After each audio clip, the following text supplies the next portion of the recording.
Hey Snapchat, today I'm going to walk you through a process of how to raise money from venture capitalists.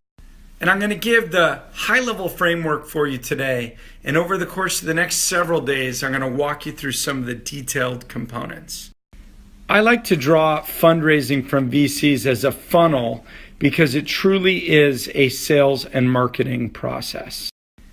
To raise money, you need to think about how you constantly add names into the top end of your funnel and think about how you eventually move people down in the mid and bottom of the funnel.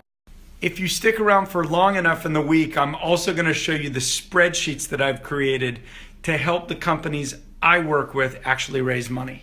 Again, today I'm going to do a very brief primer on each stage, and then I'll do a deep dive in subsequent Snapstorms.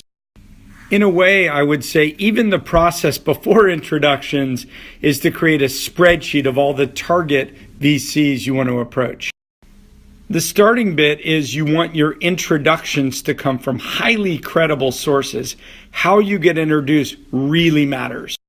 Your objective of an intro email from a friend or an associate is really to make first contact, get your first meeting or phone call.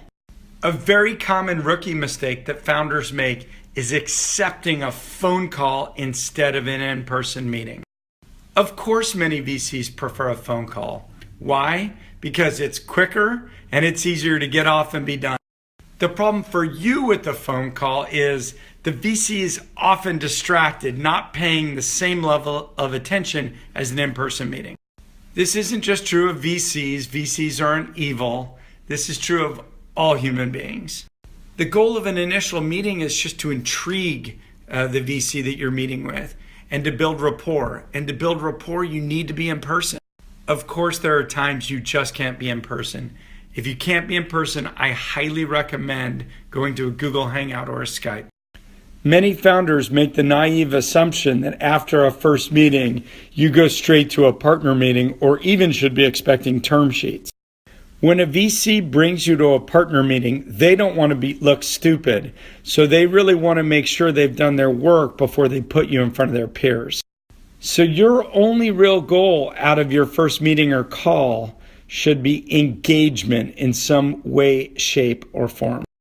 Even after you had a great first meeting, don't assume that VC is sitting around spending all his or her time thinking about you. As I point out to many founders I work with in raising capital downstream from me, if you met a VC on a Tuesday, on Wednesday they might have had 2 board meetings. On Thursday they might have seen 4 or 5 pitches. And on Friday they're just trying to get through email. So don't assume if they don't immediately get back to you, that means they're not interested. Sometimes you end up having to contact them multiple times. If you're put off by a little bit of VC inactivity, trust me, you're never going to be good in sales or business development. What you want to do is create hooks or reasons they need to spend more time with you. I'll go into what some of those hooks are when I do my deep dive later in the week. If you're having success with this VC and you get a little bit of engagement, ultimately you should expect multiple meetings. It's very common that a partner at a VC firm will meet with you 2 to 3 times before considering bringing you in front of their partners. Another very common technique is the partner will have you meet other people from his or her firm before deciding whether to take you forward. Meeting multiple people at a VC firm is a great thing. What it does is enable you to build your base of support within that VC. As most people know, the primary decision mechanism at a VC fund is a partner meeting. A VC partner meeting is when you get in front of the entire partnership and often the entire staff and make a presentation and answer questions.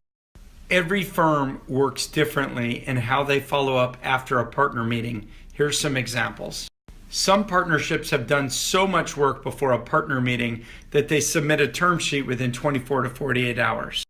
Some partnerships, when you get through the partner meeting, it signifies that the lead can spend time on detailed due diligence.